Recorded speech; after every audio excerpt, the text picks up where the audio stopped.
Welcome back to the Plan Your Federal Retirement Podcast. I'm your co-host, Micah Shalansky, and with me, I got another financial advisor on the line so we can go through some detailed conversations on rental property and estate planning. Christian Sakamoto, thanks for joining me today, bud. Hey, Micah, how you doing? It's another day in paradise, right? How could I complain? Yes. I'm excited. I'm excited to chat about this today. And, another summer day. How's your weather in Alaska right now? You know what? We're getting into fall. It's starting to cool down just a little bit. And so that's always a good time. Now, I say cool down, right? For us Alaskans, it hits over 70 degrees. And I'm like, I'm dying of heat, right? I'm clawing at my throat. I know it's an Alaskan thing. So anyways, it's cooling down. Look at these beautiful fall days. We have a very short fall up here before all the leaves are gone and then winter starts coming. So it's pretty nice. Nice. In Washington, it's pretty good too. Just a wonderful time of year. I love it this time of year. That's awesome. That's fantastic. Well, let's kind of jump into it, Christian, because we have a lot to talk about today. And this came up because we work with clients one-on-one all the time. And this is something that we see. And this is actually something that you ran across working with a client the other day. And it was like saying, a client has a rental property, their daughter's inside the side of the property as well as an owner. And then how does this work with estate planning? And we started batting around different ideas and helping come up with a plan because we love to collaborate on our team because it's not a solo sport. It's a team effort totally. And was like, hey, this could be a great information for our listeners. So I would say to pay attention to this. If you're ever planning on dying, it's probably going to be applicable to you. So it's kind of all of you. Or if you have rental property as well, then we're also going to get in the latter half of this. Hopefully, if we have some time to rental properties, how to structure that. But estate planning is really, really important things that a lot of times we don't like to talk about. And that's right. And I know we talk about estate planning when we're in our meetings with clients, and we kind of break it up, I would say, into more of just the educational side, just educating them on the importance of the documents, which documents they need to have. And then we go into what do they actually want to have happen for their unique situation. So a part of it is just education. Then the next part is really understanding what they want to have happen. Now, Mike and I, we're not estate planning attorneys, right? So we're not the ones drafting these documents, but we like to really get into these details and have this conversation so that when you're working on these documents, it's not just the first time that you're thinking about these things, and being able to ask questions to somebody that maybe has never thought about these topics before or really that far in depth. Death and dying, it's not really a fun thing to be thinking about, right? And being in that situation, mentally putting yourself in that situation can be a little bit of a challenge. So yeah, this is a very important topic. Yeah, and Christian, you're spot on, right? We're going to be talking about things from a financial planning perspective, not from an advice perspective, because our audience is growing. We really appreciate that. So click that like and subscribe button, right? Send this out so we can help another 1 million people with retirement. But this is something that just applies to a lot of us. So we're going to talk with a broad brush on this. And this is a time to bring in a professional. No, we're not trying to pitch our services. That's not the intent here. But really work with someone that understands, because we have dozens of horror stories about when this goes wrong. And just like we're talking about retirement, talking about cash flow, we're talking about your TSP, we want to throw the horror stories in there so you know that mistakes can happen. But more importantly, we want to help you avoid those painful mistakes. So I guess part of the education piece with clients is we mentioned these 3 documents that they all have to have. Everybody listening here has to have these 3 documents. So the first would be the will, the last will and testament, right? So the document that guides the probate process, where your stuff goes, God forbid you pass away. And then the other 2 have to do with not dying, but being incapacitated. So the durable power of attorney and then the advanced healthcare directive. Basically saying what types of decisions do you want to have made? God forbid if you're incapacitated from a medical standpoint, who's going to be making those decisions, but also from the financial standpoint as well. And just having that education piece. Now, we always mention there's another document there that isn't always required, but it can be a piece to the financial plan, to their estate plan, which could be the revocable living trust. So what are your thoughts, Mike, when it comes to that revocable living trust, and when should somebody use a revocable living trust versus not? That's a great question. Now, I like trust, right? I personally have one. A lot of my clients have them. I recommend them often, but they're not for everybody. So, Christian, I like to break this down into a couple different categories: a basic, an advanced, and a really advanced category, right? Our basic category, you're 100% right. Will, healthcare directive, durable power of attorney, everybody needs those. And then that's where we can kind of stop our planning at. We're doing some titling, some beneficiary stuff. There's some other things to do, but it's not super advanced planning. And I like to call this the simple I love you test, right? You know what? If you're married, maybe you don't have any kids, and it's like, hey, sweetie, I love you. If I die, you get everything. If you die, I get everything. And that's as complex as we need to be.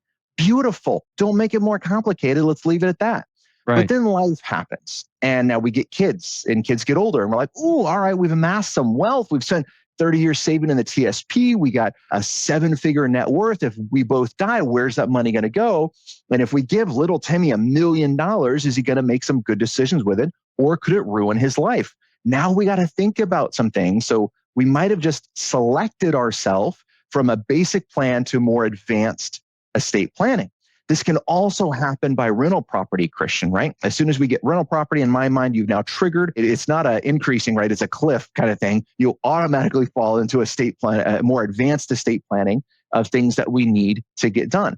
So if we need to bring in a trust, like a revocable living trust, if we need to bring in an LLC, a limited liability for containing some high valued asset that has some litigation risk associated with it, now you're automatically in advanced planning.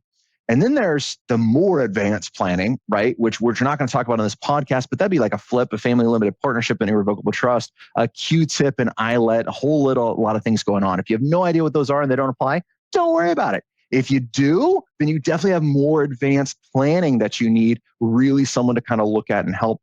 They can get pretty complex. So, Christian, let's step back a little bit and kind of look at that trust that you were talking about, that revocable living trust. And we keep throwing that revocable word in there because that means you can make changes as long as you're alive.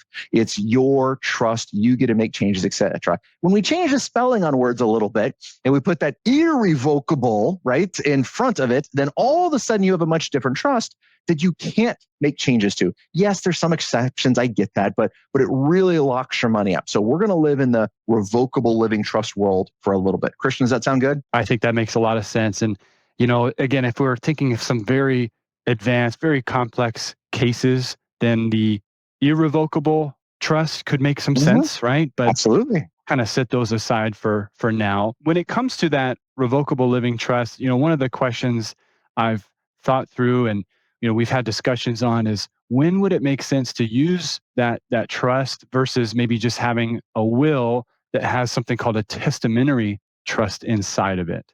That's something that we talked about and had a discussion with attorneys with on. So what are your thoughts when it comes to just having that will have the trust itself versus just having a separate document? Sure. So a testamentary trust, right, Christian, as you know, is basically you're going to get a will. So if I'm married, my wife and I will both have a will. And inside of there's a testamentary trust. Testament means like, intestate. So when I die, this trust gets created. And what's going to happen is I can specify all of my rules in a trust, and I can almost do everything in a testamentary trust that I could do in a revocable living trust. So a lot of times I hear from attorneys saying, hey, for families starting out that just have young kids, just do a testamentary trust. And Christian, I don't understand that. I got to say, I'm going to raise my hand right here, and I've never had a great explanation, except for one, as to why to do a testamentary trust versus a revocable living trust. If you're an attorney, listen to this, and you have a great reason, man, please hit me up. I would love to learn that. I always love increasing our knowledge base. The only difference I really see between the two from the attorney standpoint is the cost, Christian. Right. It's normally double. So if a testamentary trust is X, then double that is what a revocable trust is going to be. Why is it double? I have no idea. It's pre-filled out forms. They're putting in a format. They're clicking print. You're getting 30 more pages, but it's just Micah's opinion. So it does cost more money. That's going to be the downside. If a client cash flow wise is okay with the more money, I am 100% going to recommend a revocable trust over a testamentary trust. The number one reason, there's a second and a third as well, but the number one reason is privacy. When I do a revocable trust, that is a private document. I do not have to give it out. In fact, I do not give it out to a lot of people. The only thing I have to give out by law, because it's made public, is my will. A will is a public document. So if I put my trust inside of my will, that's a testamentary trust, I've now made my trust a public document. And I don't know, I'm kind of big on the privacy thing, right? So I'm not a big fan of that. But Christian, there's some other reasons why we may not like that as well, right? Yes, yes. And I would say testamentary trust versus the revocable living trust, they're going to be good tools. And they both can allow things like special needs provisions and spendthrift provisions if that's a concern, where maybe the beneficiary or somebody that we're wanting to give money to might have a spending problem or might have special considerations for special needs. So we both get to do those inside of them, which I like. But yeah, I think that having the revocable living trust allows a little bit more control of the privacy, like you mentioned. A lot of states we've seen is the one document, the one trust for both the husband and the wife or both spouses, and being able to just have that one document to make changes to versus having each spouse having a will, having to make, it's kind of a little bit of a change when it comes to anytime they want to make a change. There's now two documents, both wills with the testamentary trust. We have to do a little bit more, details with their, I guess, naming different conventions for them. So, and Christian, on that note, sorry to interrupt real quick, but on the note, it's not a matter of us having to do more work. That's not the issue, right? And I know you know this. I just want to draw this out with it for our listeners. That's where we see mistakes. Anytime we unnecessarily complicate something, you've made it more prone to mistakes. And you and I have both pulled estate planning documents that there were mistakes in.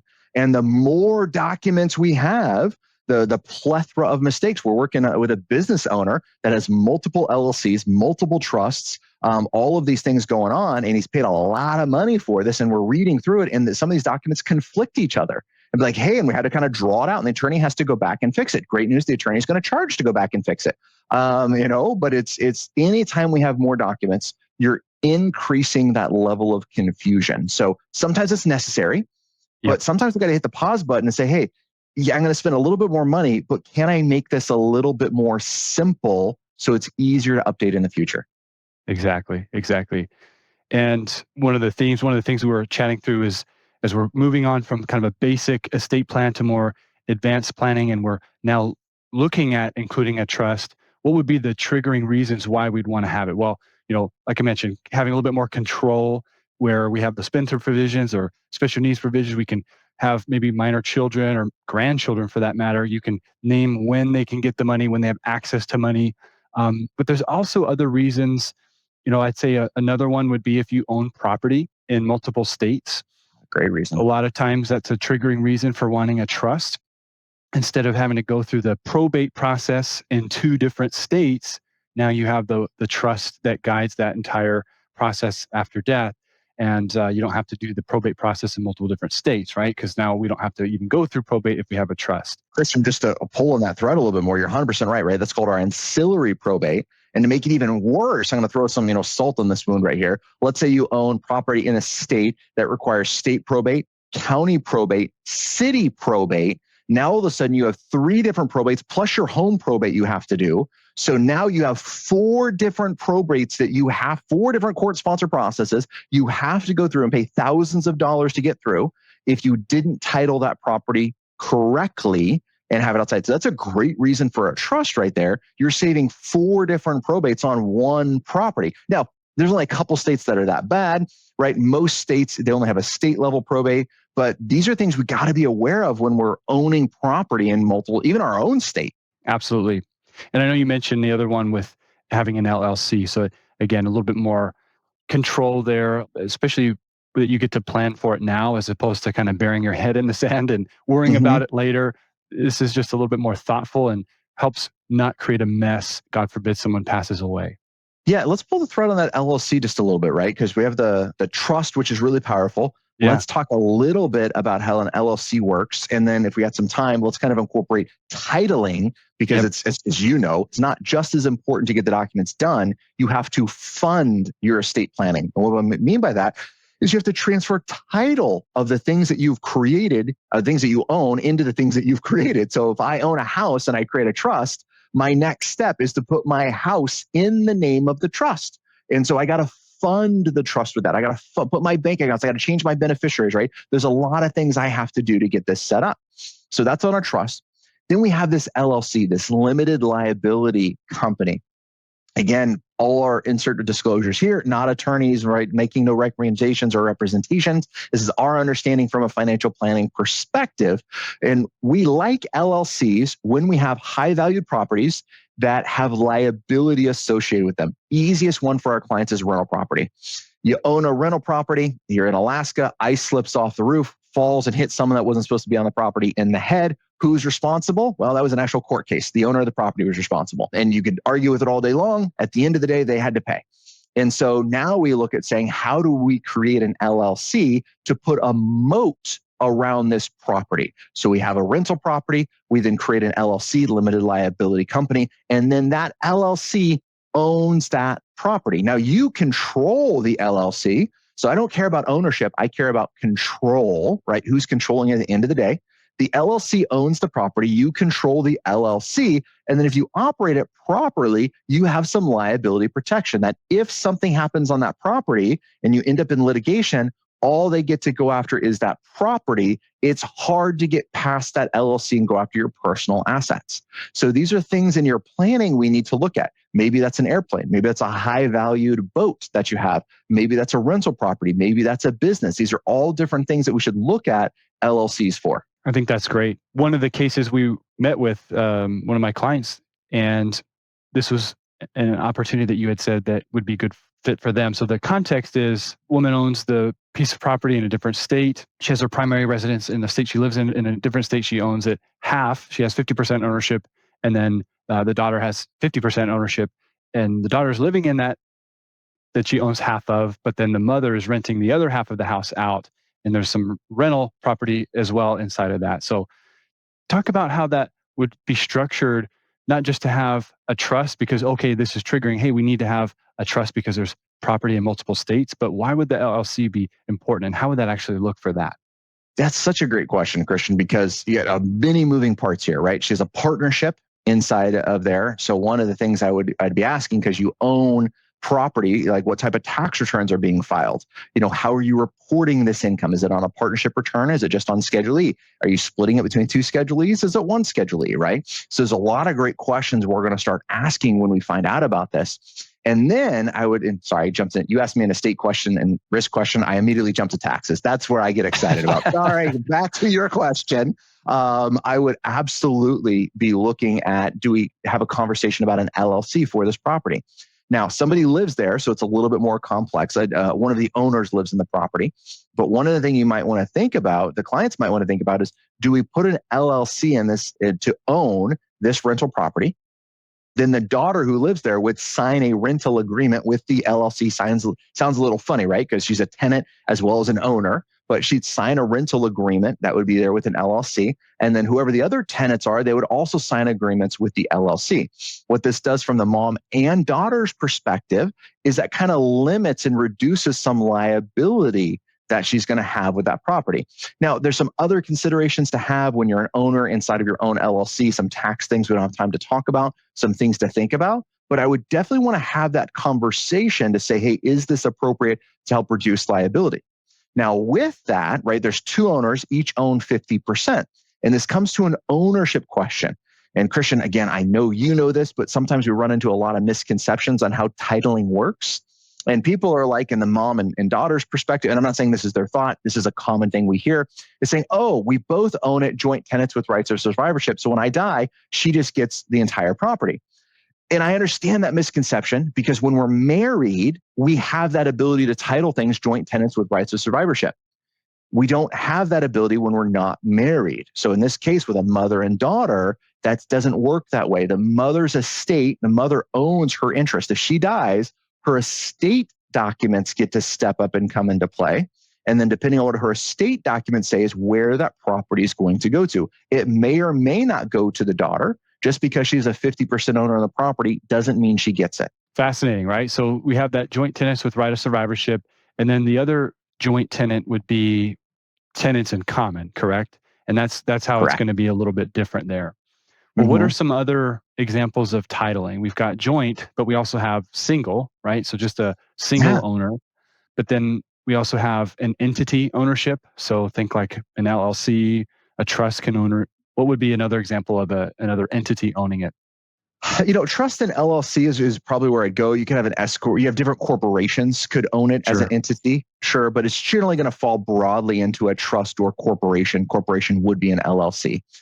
Then I'd throw in there as well one type of ownership that could be weaved into all of these is community property. Depending if you're in, what is it, Christian? Nine states that have community property? Yeah, 9 states. Looked it up. So Arizona, California, Idaho, Louisiana, Nevada, New Mexico, Texas, Washington, and Wisconsin. Oh, but we're missing something here. I think Alaska is not on that list, is it? Alaska's not on that list, but we are. Sorry, it's my Alaska pride coming out right now. We are a quasi community property state. And so in Alaska, you could elect it to have community property on certain assets and not on others. As far as I know, we're the only quasi community property state. So it's kind of 10 that are out there. And community property is a tax election. Also has an effect in divorce. I hope that's not an issue for anybody listening to this, but it's mainly a tax election upon death that you receive an enhanced tax benefit if something is titled in community property. Another question I have for you, Micah. When would you say somebody should be going and doing these documents themselves? When should they think, okay, I can do these documents myself? Either I'm not going to insert the company's different names online. You can look them up to generate your own will you fill out in those different documents and even trusts. When should they do that themselves versus hire an attorney? So if this goes to a basic I love you situation, young couple, single person, no kids in the picture, man, legalzoom.com, wealth.com, whatever online service that's there probably is going to do an okay job and get the job done for you. Anytime we go to from basic to advanced, it's more complicated that, or we involve a trust or an LLC. Christian, I like an attorney involved. I haven't seen an online program produce a trust that handles the tax consequences of retirement accounts. And people don't know this. They run into a problem they don't even know exists, right? And retirement accounts are pretty particular in how things have to be set up. And under the Secure Act 2.0, some things were loosened up. Under TCJA, Tax Cuts Job Act, some things were loosened up as well to make it a little bit better. But there's still some rules that you really have to follow in a trust, not to give half of your money to the IRS when you die. And it can easily happen. And so that's the one that I'm like, hey, hit the pause button. Let's bring in a professional to make sure it gets done correctly. Yeah, I agree. I think that makes a lot of sense too. And especially if we're talking about certain terms and taxes, I'm sure there's online places are doing a good job, but it's almost like we don't know what we don't know. And I don't mean that disrespectfully, but we have to just get that certainty when it comes to anything a little bit more advanced, I'd say. And Christian, I mean, personally, I've done both, right? Because I want to see what clients' experiences are. Sure. So I've paid for LegalZoom. I've gone through different things. I've paid for an attorney. The documents I signed were the ones drafted by the attorney. Those are the ones that I have my confidence in. Yeah, that makes sense. Perfect. Well, Christian, this podcast not only goes talking about estate planning and all these great things that we enjoy, hopefully our listeners do as well. It's about learning and it's about taking action, right? Of course, it's an election year, so I had to be saying vote early, vote often. Share this podcast out with other people. No, I wasn't going to go political. Come on, guys, right? No, share this podcast out. We absolutely want to change people's lives. And the way we do that is by getting this information out. So we want to say thank you to all of our listeners in doing that. And Christian, what's another action item our listeners can implement this week? As we're talking about estate planning, if you don't have those bare minimum 3 documents, the will, the durable power of attorney, the advanced healthcare directive, you have to get them. You have to get them. And if you do have them, it's a good time to review. You don't need to review them every month, but every year or two, it's good to dust those documents off that you've already put in place and see if they are still with what your wishes are on those documents. I love it. Another item I'm going to say, and this please is not a plug for us, but work with somebody who understands how all of these documents should look together and who's going to step back and look at the 30,000 foot view. What do I mean by that? Look at your net worth statement. Where do you own everything? Is it really titled the way you think it is? We didn't talk about beneficiaries. I know we have in the previous pod, but going through those beneficiary designations, super, super important. Do people know your executor, your executrix, your personal representative, trustee, et cetera? Do they know where your documents are? right? These are really important things that when you pass away, it leaves such a wake behind in your life. And you could choose how big that wake's going to be. You can choose to allow your family to grieve, to process things, to do it and not have to worry about all this other stuff. Or you can choose to leave a mess, and it's your choice. And Christian, we've seen it both ways. My preference is do the work now. Don't leave your family in a mess at that time. Make it at least easier for them when you pass away. Amen. I agree. Awesome. Well, until next time, Christian, thank you so much for joining us. And until then, happy planning.